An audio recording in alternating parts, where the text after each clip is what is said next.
যার সামনে বড় বড় আলেমরাও মাথা নত করতেন। হাসান বসুরের মতো ব্যক্তিরাও তার ইবাদত আর ভালোবাসার গভীরতায় মুগ্ধ ছিলেন। তিনি কোনো পদে ছিলেন না, কোনো ক্ষমতা ছিল না, তবুও তিনি হৃদয় শাসন করতেন।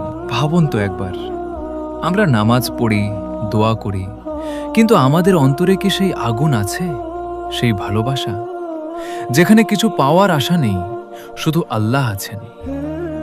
রাবেয়া রহমাতুল্লাহি আলাইহা আমাদের শিখিয়েছেন, এবাদত শুধু কাজ না, এটা একটা অনুভূতি, একটা সম্পর্ক।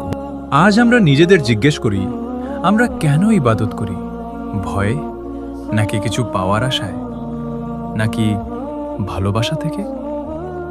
রাবেয়া বসুরি রহমতুল্লাহি আলাইহা আমাদের শিখিয়ে গেছেন, সবচেয়ে পবিত্র ইবাদত হল নিঃস্বার্থ ভালোবাসা। হয়তো একদিন আমরাও বলতে পারবো, হে আল্লাহ, আমি তোমাকে চাই, শুধু তোমাকেই। আমিন।